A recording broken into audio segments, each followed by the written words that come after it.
हो राम रे गे हो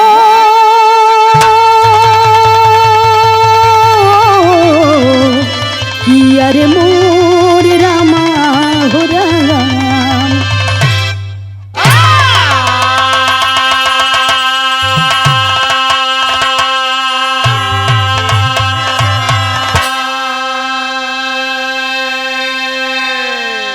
अच्छा बाबूजी, सभी को नमस्ते प्रणाम। मैं विरहा गायिका पूजा निगम आप लोगन के बीच एगो कांड प्रस्तुत करे जा रहल बानी। जौना कांड के नाम बा दुमका के बेटी को न्याय उर्फ शाहरुख हत्यारा को फांसी। चूंकि देखे हो बाबूजी, आज के बदलते भारत देश के साथ साथ हमारे देश की बेटियां बेआबरू होती जा रही हैं। हमारे देश की महिलाओं के साथ उनके आबरू को खिलौना बना के खेला जा रहा है। उन्हें जिंदा जला के मौत के मुंह में धकेला जा रहा है। आखिर कब तक ये जघन्य अपराध होता रहेगा नारियों पर, बेटियों पर? इस सवाल का जवाब शासन प्रशासन की ओर से मिल ही नहीं रहा है। और आप लोगों के बीच ये हमारे विरह की रिकॉर्डिंग हो रही है हरिओम स्टूडियो लक्ष्मीरामपुर में। बड़े भैया परम सम्मानित संतोष यादव जी के देखरेख में। और आप लोगों से निवेदन है कि आप लोग शिवा म्यूजिक वर्ल्ड के चैनल के सब्सक्राइब कर ली। हाँ, विरहा के ढेर सारा प्यार दी। हाँ, विरहा के अंदर भूमिका के लाइन। हाँ,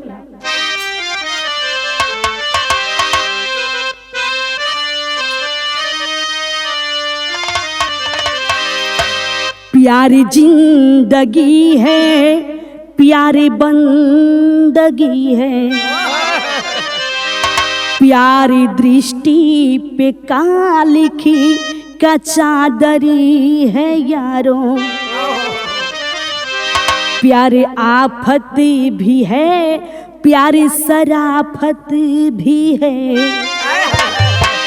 प्यारी जिंदगी में गम का तो बादर है यारों। प्यारी नसीहत भी है, प्यारी फजीहत भी है, प्यारे मानो जीवन में तो खंजर है यारों।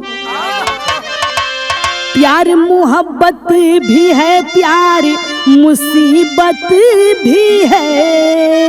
ये कहे जनार्दन इमौवत का मंजरी है यारों।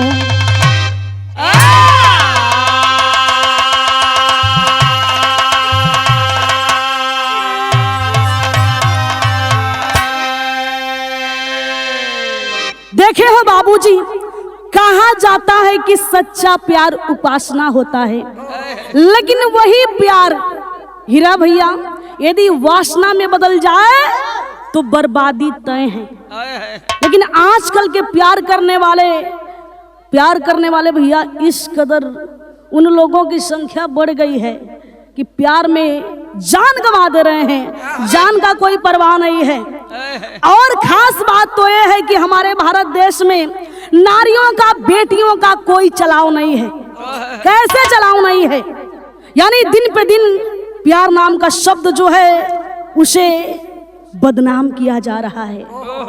देखे भैया, देखने को मिलता है अक्सर, अगर कोई लड़की किसी लड़के को प्यार करने से मना कर देती है तो उसके साथ अपराध तय है। और यदि वो लड़की परिवार वालों के खिलाफ जाकर के शादी कर लेती है तो समाज में उसका बहिष्कार है।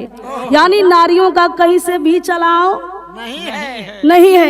कभी जी बड़ी सुंदर भाव लिखलन, लाइन लिखलन, पर भैया गजल के नमूना है कैसे आवा।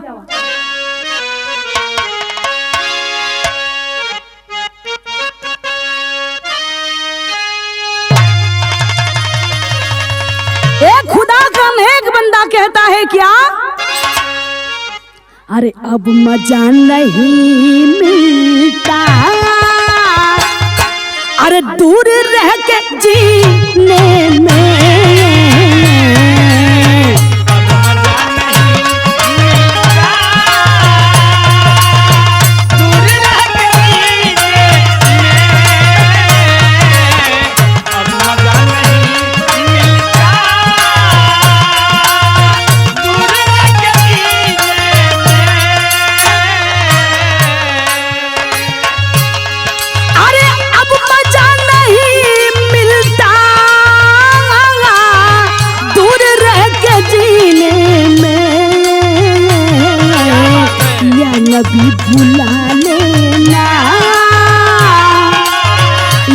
नबी बुला लेना मुझको भी मदीने में। बहुत अच्छा।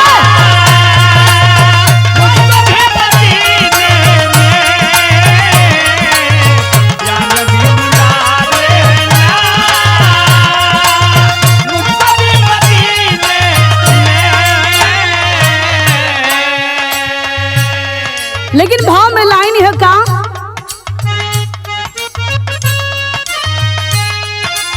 कहना है मिटा उस कमीने को,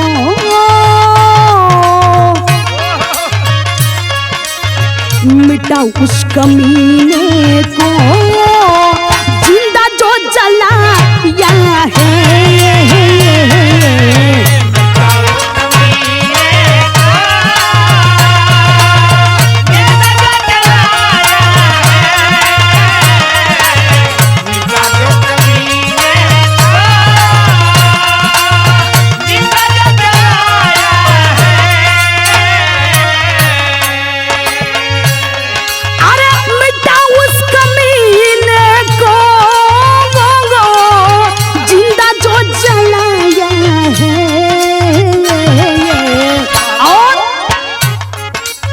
मिटा दिया मनौता को, मिटा दिया मनौता को, दानौता दिखाया है।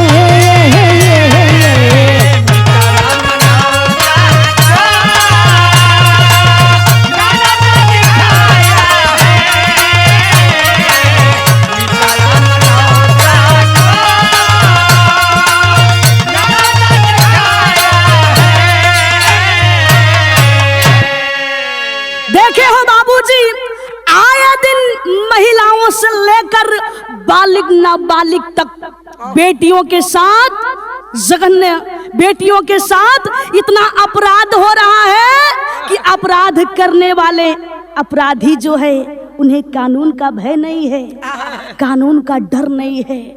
लेकिन ये भैया, ये भी सच्चाई है, ये जो दरिंदे हैं किसी रावण से कम नहीं है, क्योंकि इस कलयुग में अनेकों रावण है, प्रमाण है। त्रेता युग में एक रावण था जिससे भगवान राम परेशान हो गए थे, लेकिन हमारे कलयुग में रावणों की कमी नहीं है, जल्लादों की कमी नहीं है, ऐसे दरिंदों की कमी नहीं है। लेकिन यदि ये दुनिया मिल जाए तो ऐसे कमीनों को एक ही दिन में जिंदा जला करके खत्म कर देगी। कहानी का शुरुआत बा, कहानी कहाँ के बाद कैसन बा, नजम के लाइन है।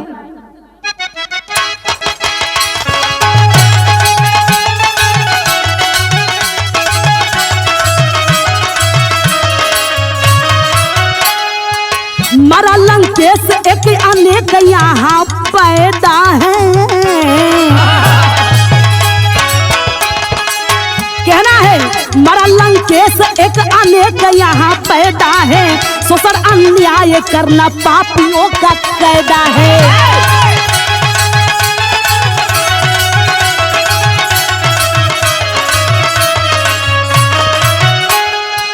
प्रांत झारखंड दुमका जिला की हकीकत है, प्रांत झारखंड दुमका जिला की हकीकत है, बाबू संजीव सिंह पे दोहरा मुसीबत है।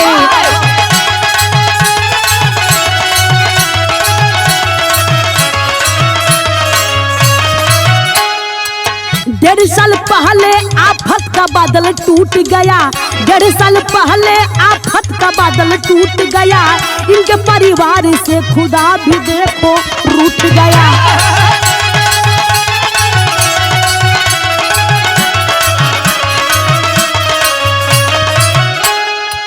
बाबू संजीव सिंह की पत्नी दुनिया छोड़ चली, बाबू संजीव सिंह की पत्नी दुनिया छोड़ चली, 2 बेटी एक बेटा से मुंह को मोड़ चली।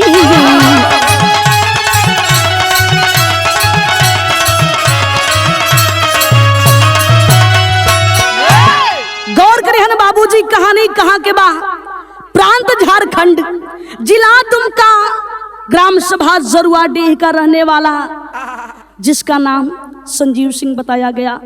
संजीव सिंह के 2 बिटिया और 1 बेटा। पत्नी कैंसर रोग से ग्रसित बाड़ी। देखा हो बाबूजी, कैंसर इतना घातक बीमारी है, भगवान ना करे केहू के परिवार के बीमारी का छुआई होके, लेकिन दुर्भाग्य ये बीमारी अगर किसी परिवार के सदस्य को लग जाता है भैया, तो परिवार का सुख चैन जो है छिन जाता है। यदि अमीर के किसी परिवार के सदस्य को हुआ है, वो तो अपने मरीज को बचा लेगा, लेकिन यदि ये किसी गरीब को हो जाता है भैया, तो उस गरीब का रोम रोम कर्जदार हो जाता है। वैसा ही हो भैया, बाबू संजीव सिंह अपने पत्नी का इलाज दूर दूर तक करावत हूं, लेकिन कौन भी सुधार नहीं आवत बा। धीरे धीरे हो भैया, खेती बाड़ी पत्नी के इलाज में सब बिक गई, मात्र एक घर बचा है, जिस घर में अपना परिवार के लेके गुजारा करत हुआ। खेती बाड़ी बिकल, पत्नी का जान नहीं मिलल, पत्नी दुनिया को छोड़ करके चली गई। दोनों बिटिया और एगो बेटवा माई के लसिया पर गिर के ए भैया रोवत हुआ। कैसे गीत लगल,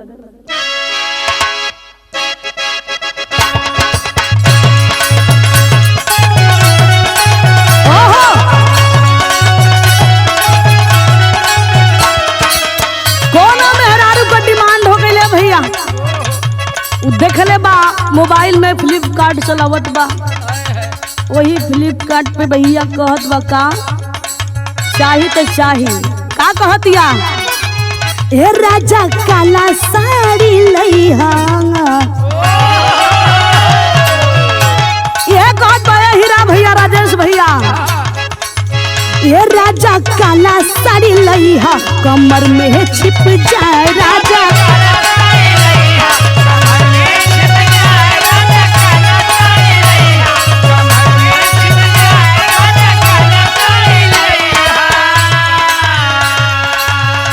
लेकिन है भैया भाव पे आ जा। भाव में कहना है क्या, माई चल गईली छोड़ के, वो माई चल गईली छोड़ के, बचियन का दोनों साथ,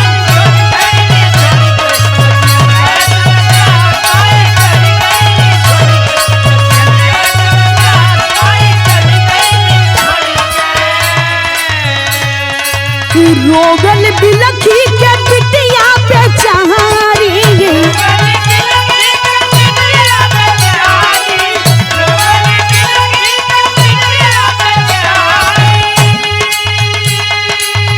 रोगल बिलखी के बिटिया बेचारी, आ तीनों बेटा बेटी घरवा में रोवे एक साथ, तीनों बेटा बेटी घरवा। वाह,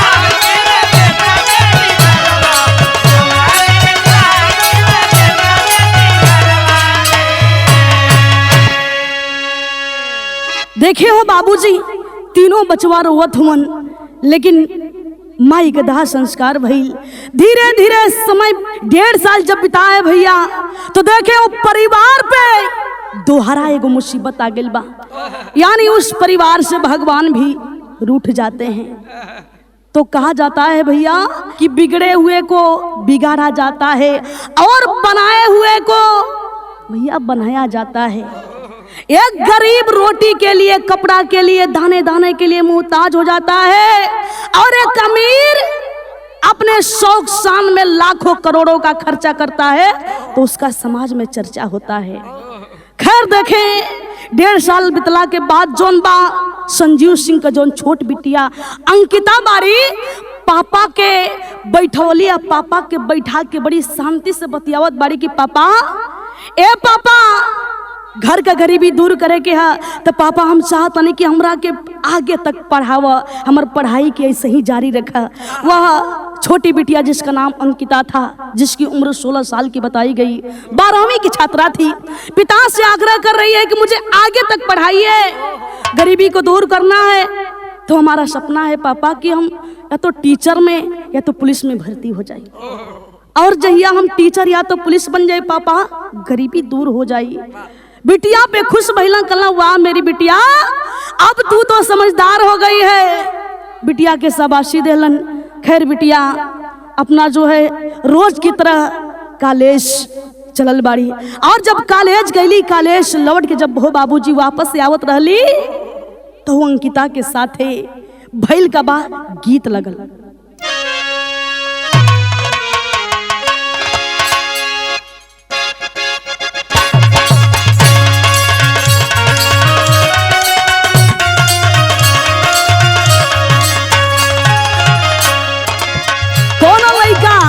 कोनो लड़की के सुघराई के देख के कल से भैया का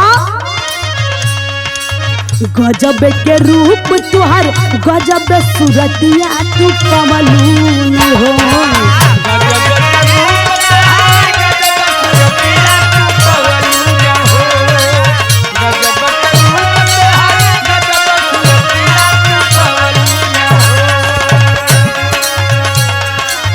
गजब के रूप तुहर, गजब सूरतिया तू पवलून हो। हाँ हाँ पवलून हो, रानी हमके दीवाना बनवलून हो।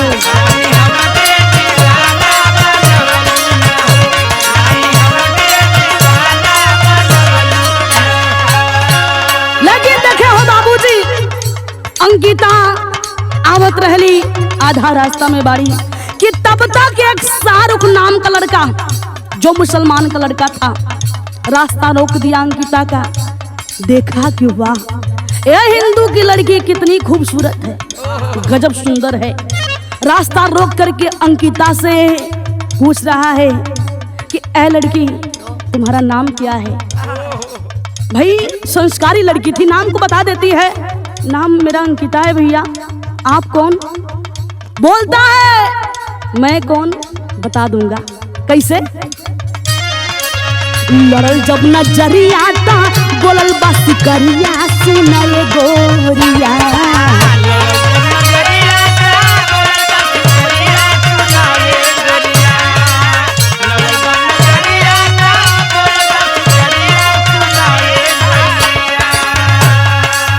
लड़ल जब नजरिया ता बोलल बस करिया सुनाए गोरिया।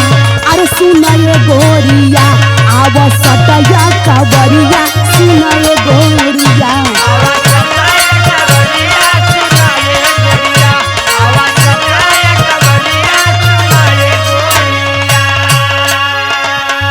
बताता है कि मेरा नाम शाहरुख है और अंकिता तो के बहुत हम चाहिला, हम चाहत बानी की आज से तू हमार बन जा। अंकिता मना कर रही है कि ऐ शाहरुख सुनो, मुझे पढ़ाई में ध्यान देना है, मुझे पढ़ना है, आगे बढ़ना है, मुझे प्यार व्यार नहीं करना है। लेकिन मना रहा है कि सुनो मान जाओ, हमसे प्यार कर लोगी ना तो तुम जो चाहोगे मैं वो करूंगा। प्यार में आशिकों की कुछ ऐसी हाल है भैया, जो चाहेंगे वो कर देंगे। खैर अंकिता मना करके घर चली जाती है। फिर दूसरे दिन जैसे ही कॉलेज जाती है रास्ता रोका है और रास्ता रोक करके कहता है कि अंकिता मेरी बात मान जाओ, एक न एक दिन तुम्हें प्यार तो होना है, किसी न किसी से तुम प्यार करोगी। कह रहा है क्या?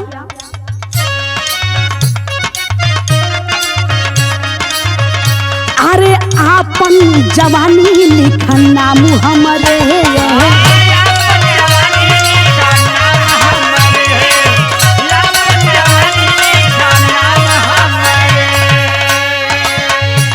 आया जुए से बन जा तू जान हमरे।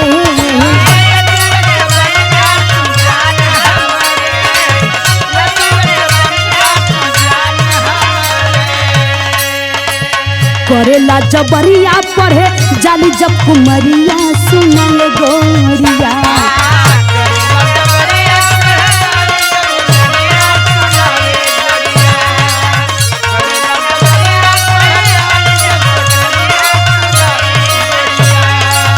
करेला जबरिया पढ़े जाली जब कुमरिया सुनाए गोरिया।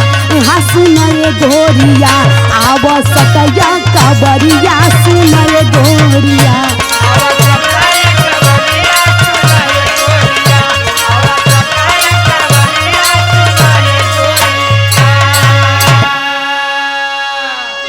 अंकिता सही बात बोलले बा कि तोहके एक दिन तो प्यार केहू ना केहू से होबे करी।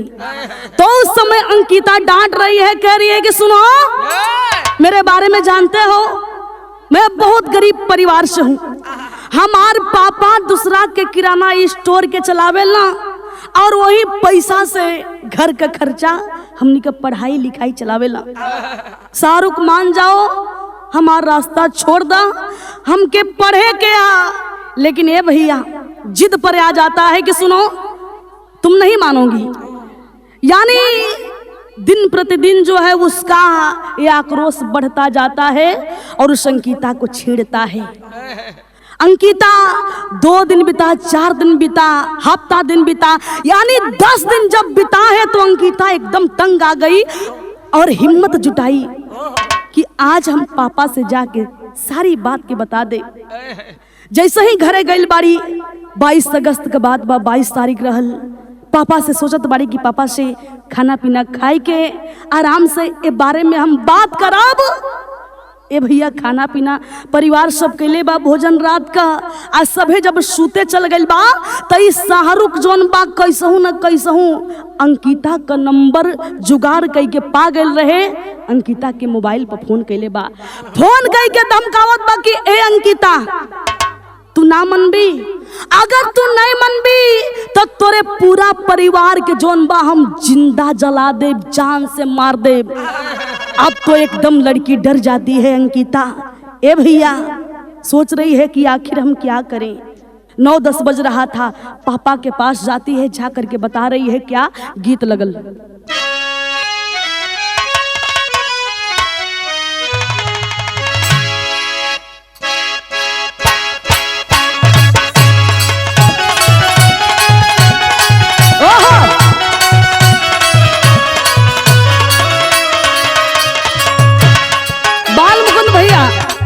जितेंद्र भैया, अभिमन्यु भैया, कोना मेहरारू पीड़िया भूखल रहे, ओकर मरद हीरा भैया नियन रहल।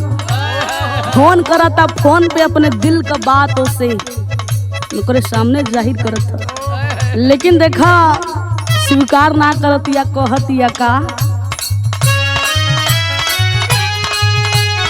एहो हमर सोनामा करा जानी फोनामा,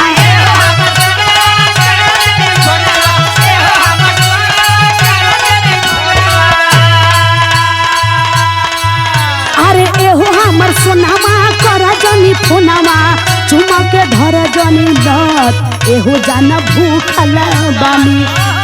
कहतिया का हो कि एहो जाना भूखल बानी, आज भर पीड़िया बरत, एहो जाना भूखल बानी।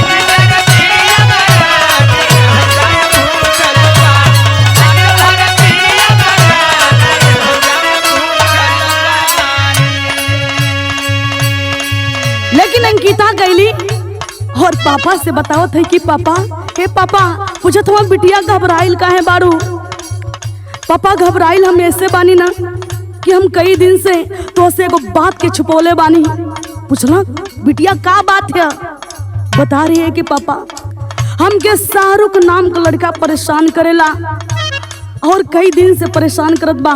आज तो वो हद कह दिल बा, आज फोन कह के न जाने कैसे हमार नंबर पा गईल, फोन पे कहता कि तोरा पूरा परिवार के मार दे। कहती है क्या करत बाटे फोनामा पापी दुश्मनामा,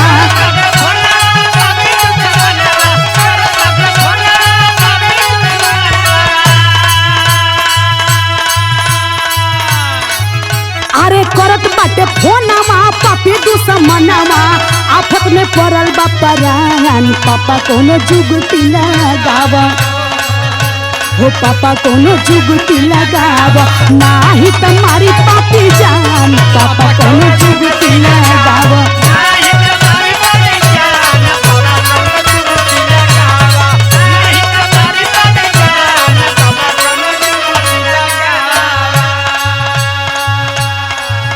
संजीव सिंह बिटिया अंकिता के समझावत हो कि बिटिया, ए बिटिया तुम बहादुर हो, डरो मत, वो कुछ नहीं करेगा।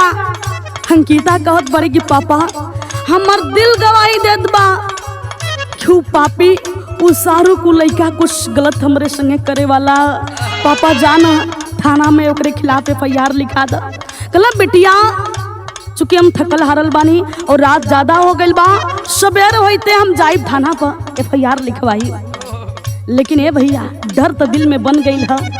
कह रही है क्या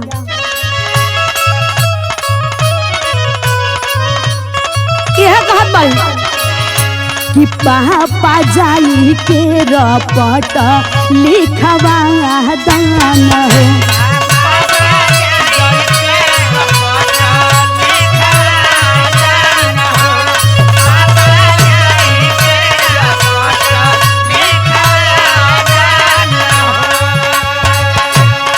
ओहो के जेलिया के हवा तू खिया दाना हो।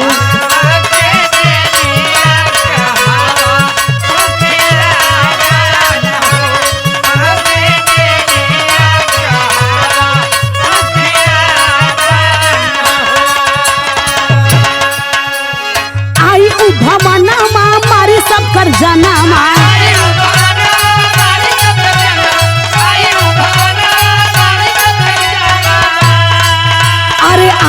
भवाना मारी सब कर जनमा हो जाई घरवा बिरान। पापा कोनो जुगती लगाव, ये पापा कोनो जुगती लगाव, नाही तुम्हारी पापी जान। पापा कोनो जुगती लगाव।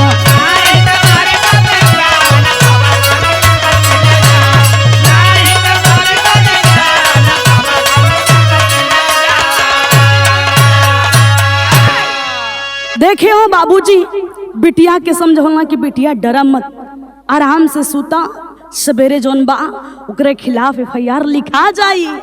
खैर दिल में डर बना है, सो जाती है अपने कमरे में जा करके। और इधर हो बाबूजी ये शाहरुख जो है अपने एक दोस्त को बुलाया जिसका नाम छोटू खान बताया गया।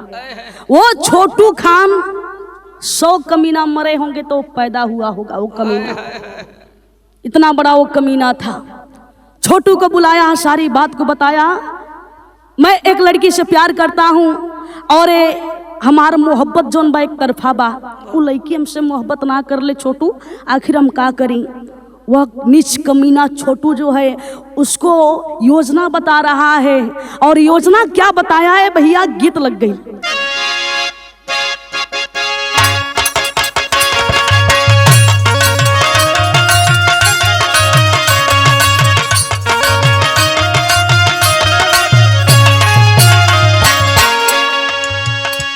ए भैया उहे गीत बा कोनो मेहरारू का डिमांड रहल।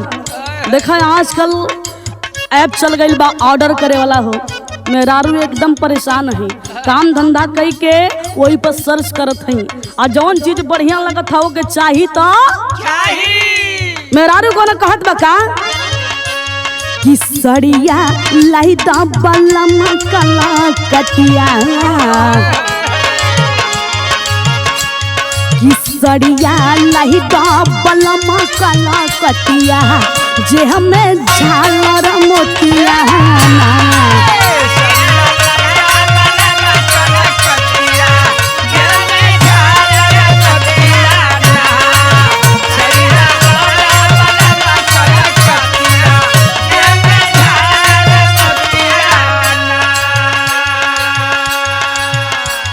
लेकिन हो बाबूजी वो दोनों पापियन की योजना है का कि पपिया दोनों बनाई के योजना, कि पपिया दोनों बनाई के योजना, आई घाटाना हो कैले ना।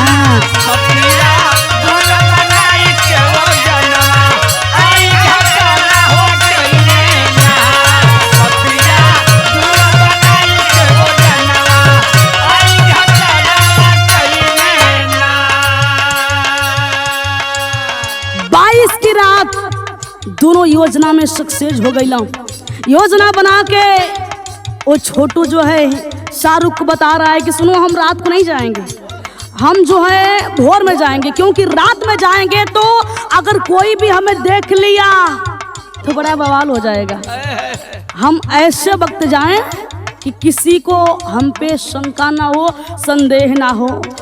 कैसे भैया धीरे धीरे रात बीतत बा, धीरे धीरे भोर का बेला भइल बा, यानी 23 अगस्त सवेरे 4:30 बजत रहल। तो दोनों का कैला 23 मंगलवार रहे दिनमा,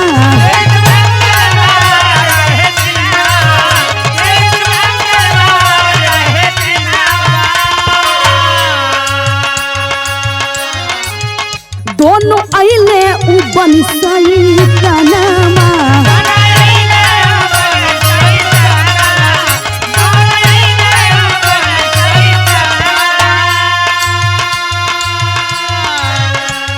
जलावले अंकिता के बदनमा, जलावले अंकिता के बदनमा, पापी घटनामा हो कैले ना।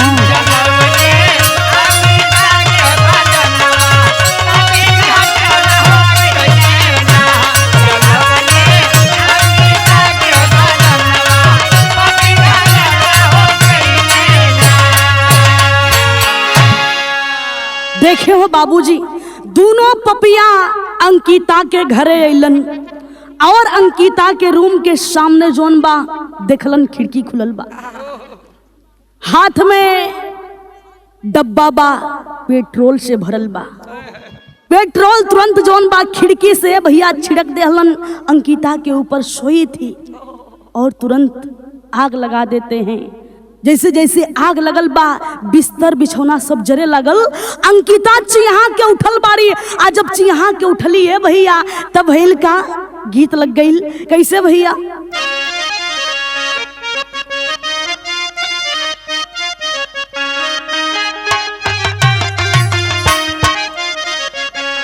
यानी हो बाबूजी वो पपिया देखा दानव को रूप धैले बाना।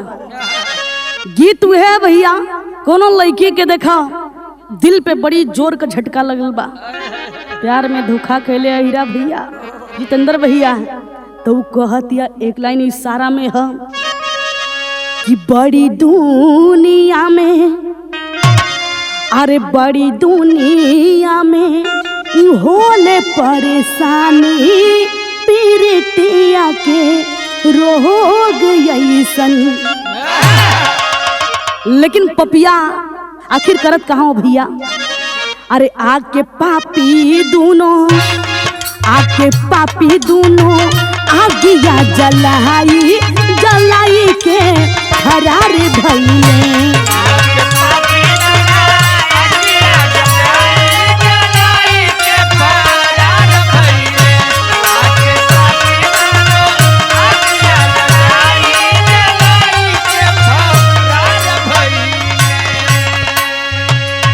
देखो हो बाबूजी पपिया आग लगा के वो खिड़की के सामने जौन बा हंसत हुआ। तब तक वो अंकिता जब चिहा के उठल बारी, अंकिता का पूरा शरीर जले लागल। दौड़ करके जाती है खिड़की के तरफ, देखिए उस बहन की हिम्मत को देखिए, दौड़ कर खिड़की के पास गई ये देखने के लिए कि आखिर ये आग कहां से कैसे लगी है। लेकिन जब अंकिता खिड़की के पास गई तक का देखली, अरे खिड़की से देख लिहली अंकिता बहिनिया,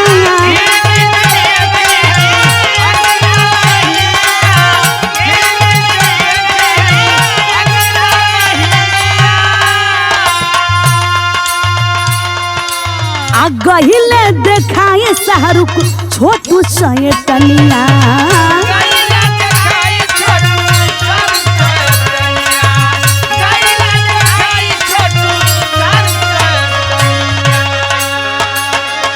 ए हमारे बहिनी गईली हो, ए हमारे बहिनी गईली दुमका में आई जलाई के फरारी भइले।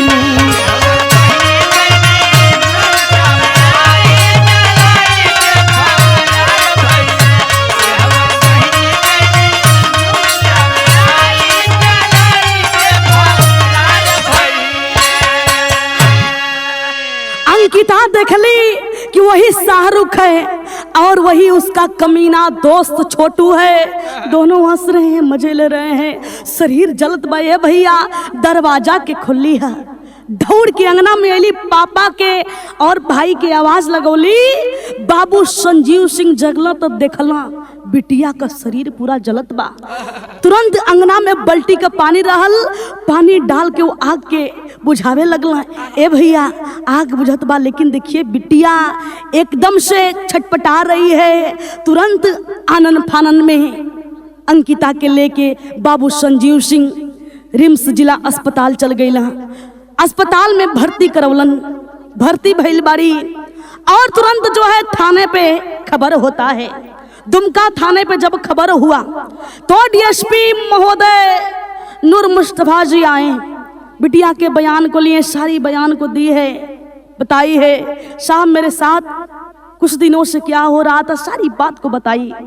लेकिन देखा अंकिता का इलाज होत बा धीरे धीरे। ए भैया समय बीतत बा, एक दिन बीतल, 2 दिन बीतल, 3 दिन बीतल। चूंकि ये खबर देखिए धीरे धीरे फैल भी रहा है और हमारे देश के कुछ ईमानदार पत्रकार, ईमानदार मीडिया वाले, जैसे मैं धन्यवाद देती हूँ पत्रकार मनीष कश्यप जी को, जो उचित को उचित और अनुचित को अनुचित दिखाने का काम करते हैं।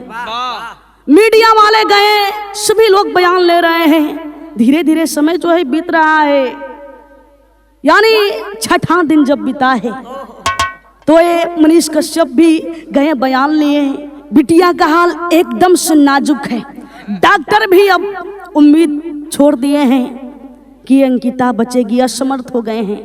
लेकिन आखिरी दिन जो है मीडिया वालों को बयान दी कि जैसे मैं उस हत्यारे की वजह से, उस पापी की वजह से मर रही हूं, वैसे उस पापी को भी मरना चाहिए। इतना बयान दे करके दम को तोड़ देती है। और हो बाबूजी, एक खबर अंकिता के मरने के बाद एक खबर जो है हिंदुस्तान में आग की तरफ फैल गई। और जब खबर आग की तरफ फैली है, चारों ओर खलबली मच गई। लोग जो है निर्भया कांड को याद कर रहे हैं, सारे लोगों में हंगामा मचा हुआ है। हमारी बिटिया अंकिता को ये मुसलमान का लड़का जला दिया, इसे हम छोड़ेंगे नहीं। लेकिन देखा इधर जरुआडी गांव में अंकिता के घरे ए भैया कोहराम मचल बा। गांव का लोग जोन बा ए भैया सबके चेहरा पर उदासी और आंख में आंसू बा। इधर जोन बा रिम्स अस्पताल में बिटिया के लाश के दही के बाबू संजीव सिंह रोवत हुवन कि हमार बिटिया तो वही एगो अलम रहलू, तोहरा से बड़ा उम्मीद रहल, हमसे वादा कैले रहलू, लेकिन बिटिया वो पापी तोहरा के आज मौत के मुंह में धकेल देलस। कैसे रोवेले बाबू धई अंकिता के बदनवा, अंकिता के बदनवा, आ चली गईलू बिटिया दी सारा, आ टूटल आलमवा ये बेटी, फूटल करमवा हो, फूटल करमवा हो, चरवोरी लौके लाया नारा, लुटिली हलस तुहारा के पापी बेईमाना हो, पापी बेईमाना हो, कवन कैले रहलू तू बिगाड़। देखिए हो बाबूजी, वो अस्पताल में फपक फपक के रोवत हुआ, छाते पीट के रोवत हुआ। बिटिया का सौ जोन बा जरुआडी गांव में घरे आइल बा। और जब घरे आइल है भैया अंकिता के दादी, परिवार के सभी लोग ए भैया वो लाश पर गिर के रोवत बा। कहना है क्या, तेरी के लाइन है,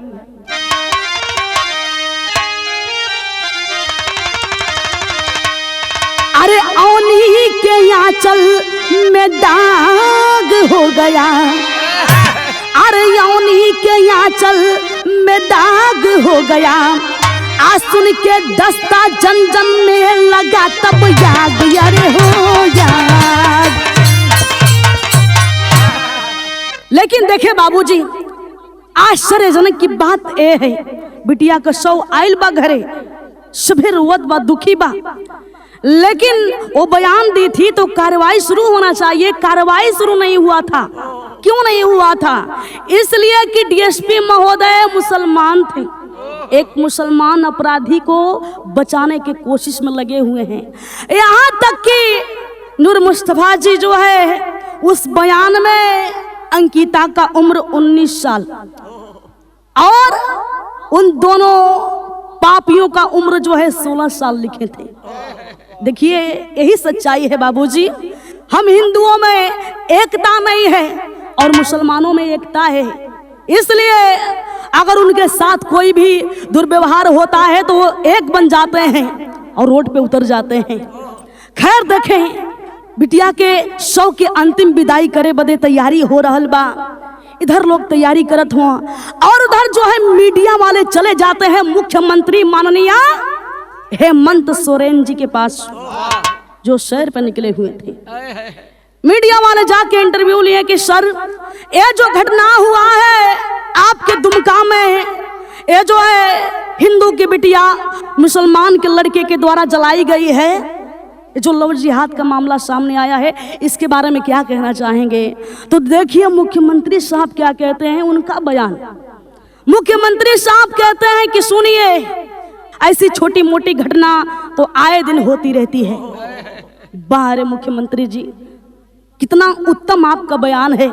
आपके इस बयान को सुन करके हो दुखी पिता का छाती तो फट गया ही होगा कि क्या सोच करके आपको लोग मुख्यमंत्री बनाए, मुख्यमंत्री चुने।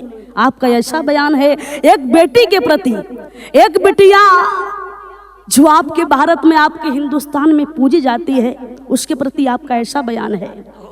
खैर देखे बाबूजी, सौ के अब जोन बा अंतिम विदाई दे बदे कंधा पर उठावल गइल बा।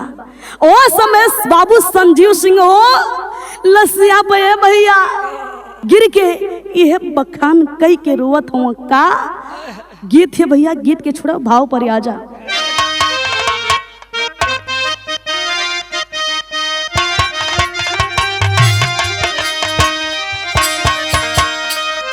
यह कहत हुआ ये भैया जे लोग लसिया उठोले बा, ए भैया हमरे अंकिता के छोड़ दा, हमरे अंकिता के मत ले जा।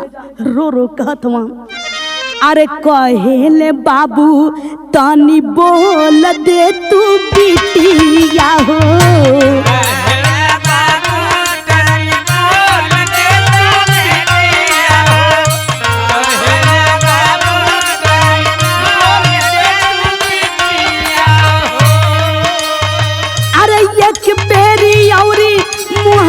खोल दे तू बिटिया, मुहमा खोल दे तू बिटिया हो। आ कहेले बाबू तनी बोल दे तू बिटिया हो,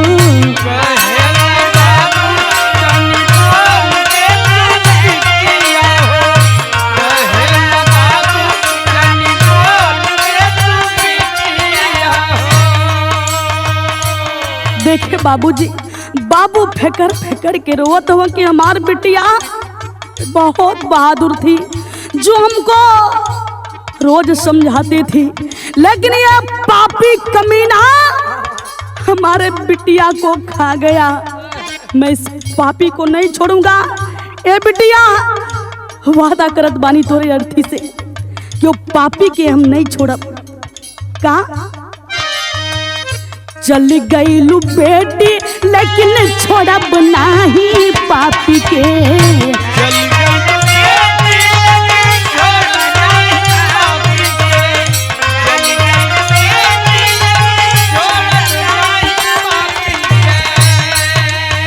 अजियते जिंदगिया झूलाई देहब फांसी पे,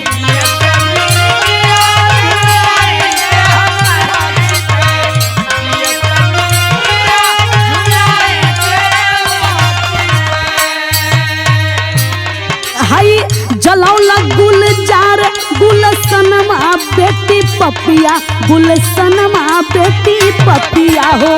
एक बेरी औरी तनी बोल दे तू बिटिया हो।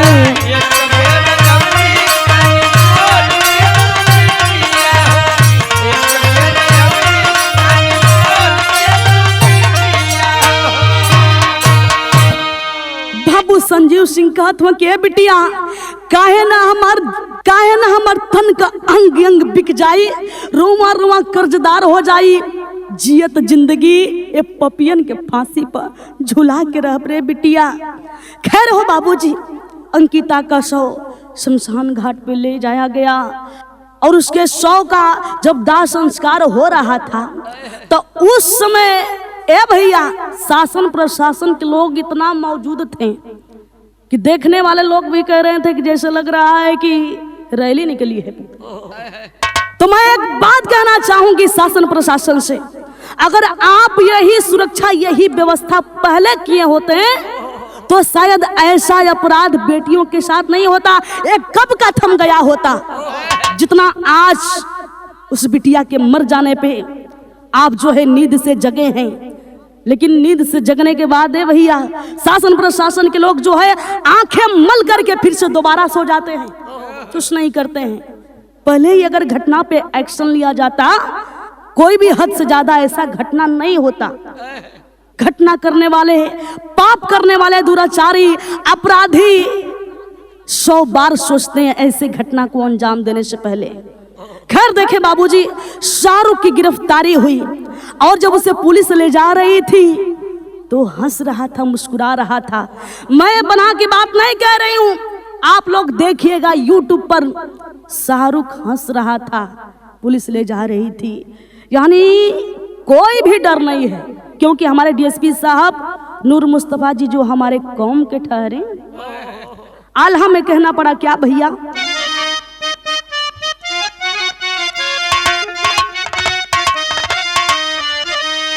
अरे रोज रोज देशवा में जब, अरे रोज रोज देशवा में जब रावण पैदा हुई है भैया,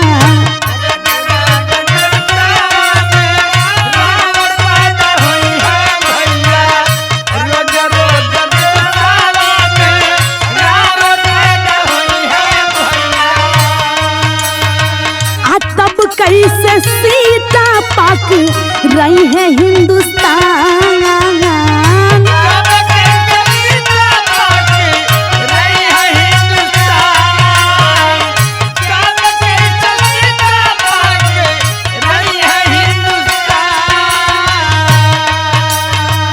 अब बद से बदतर हिंदुस्तान के हालतिया साहब।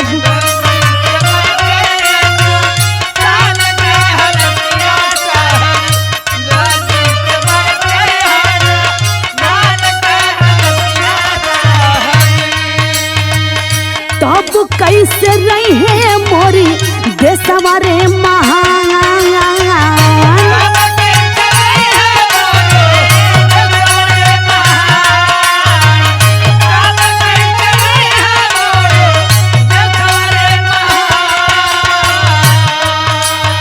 आज जौना देश के नारी देवी दुर्गा कहानी हो बाबू,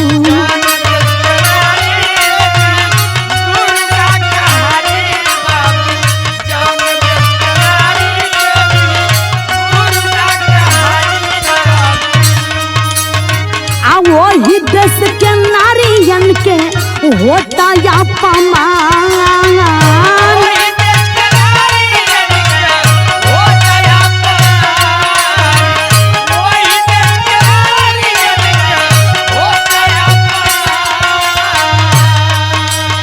आज चल गईली अंकिता वही पापी के करनमा ये बाबू,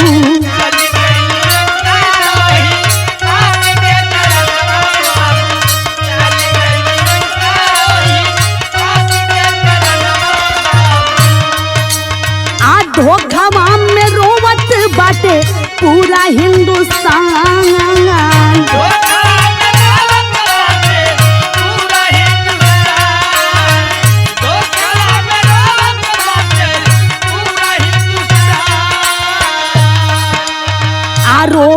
राजनेताओं में शासन पर शासन बाबू।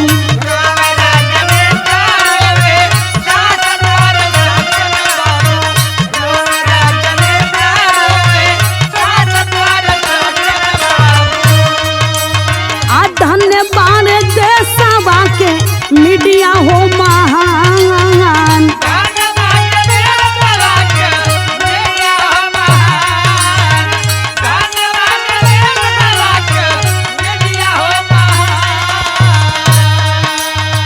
देशवा के कोना कोना से उठे आवाजिया ये बाबू।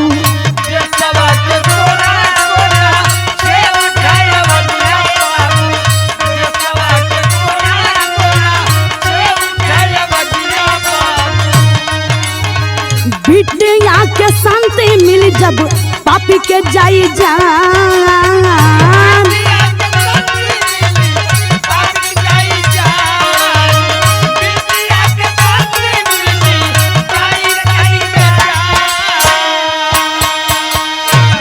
देखे हो बाबूजी, हमारे हिंदुस्तान में नारियों को सर्वोपरि दर्जा दिया जाता है। हमारे देश की नारी देवी दुर्गा कहलाती हैं, उन्हें पूजा जाता है।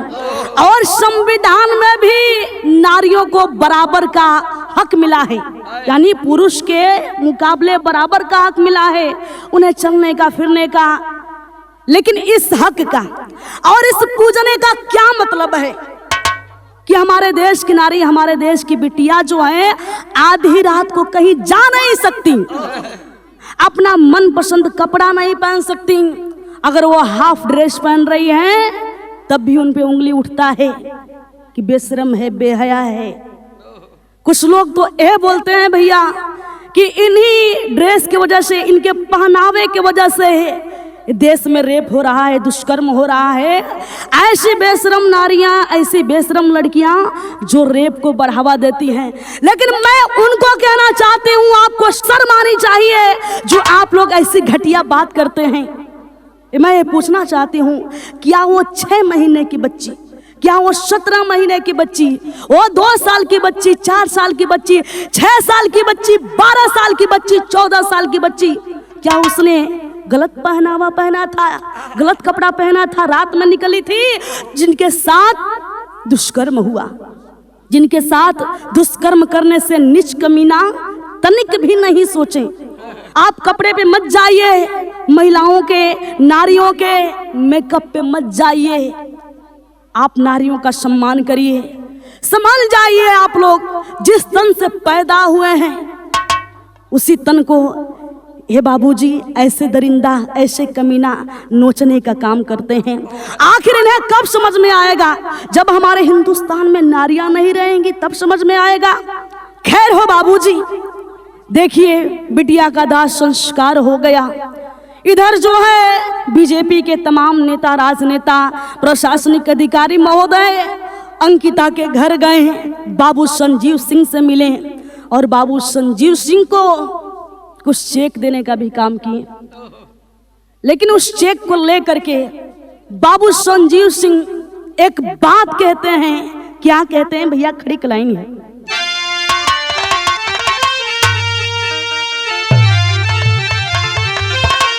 अरे साहब मुआवजा नहीं, अरे साहब मुआवजा नहीं, नारियों को सम्मान चाहिए। तो अमन चयन वाला सबको हिंदुस्तान चाहिए।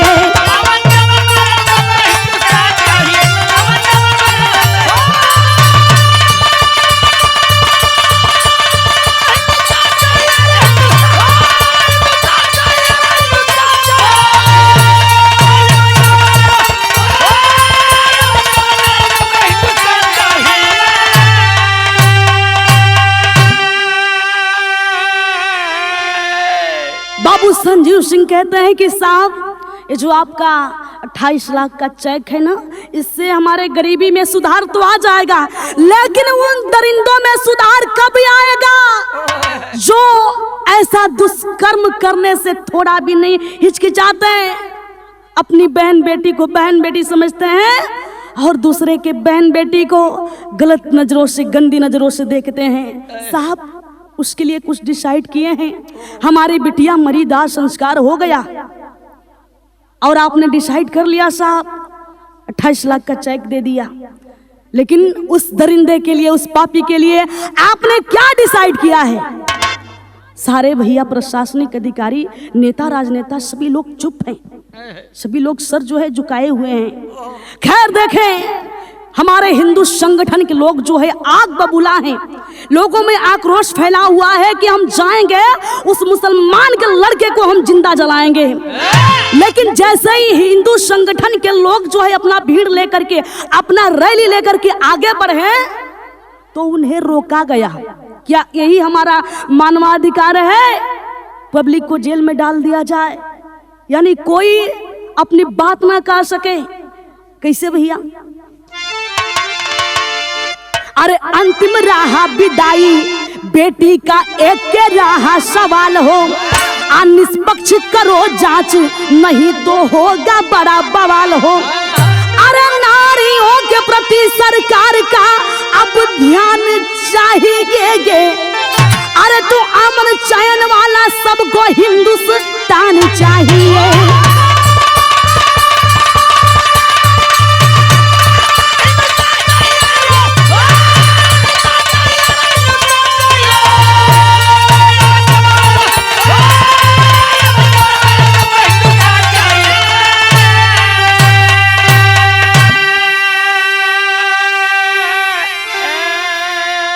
बोलते हैं संजीव सिंह जी की साहब, जानते हैं साहब, हमारी बिटिया का एक बयान था।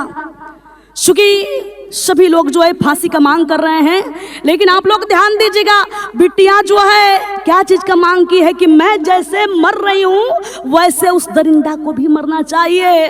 तो संजीव सिंह बाबू कहते हैं उस कमीने को फांसी नहीं, उस कमीने को सजा साहब ये दीजिए कि बीच चौराहे पर उसे नंगा करके खड़ा करिए और उसे जिंदा वैसे ही पेट्रोल छिड़क करके जलाइए, तब जाके हमने बिटिया की आत्मा की शांति मिली हो साहब। इतना कह के बाबू फपक के रोए लगले ये भैया। तो यही सरकार से निवेदन है कि साहब आखिर ऐसे ही दिन पर दिन अपराध होगा बेटियों के साथ, महिलाओं के साथ, नारियों के साथ, तो हमारे हिंदुस्तान में नारियों को पूजने का कोई मतलब नहीं है। ये भ्रष्ट हो जाएगा, हमारा देश महान नहीं कहलाएगा। आप ऐसे दरिंदों को कड़ी से कड़ी सजा दिलवाइए कि अब जो है फ्यूचर में ऐसा घटना किसी बिटिया के साथ ना हो। बिरहा समाप्त। आजा आखिरी लाइन कि जय जयकार गुरु जद्दू लौटन हो गए स्वर्ग के वासी। अरे सुन के घटना जनार्दन कवि के चेहरा पे बाउदासी हो।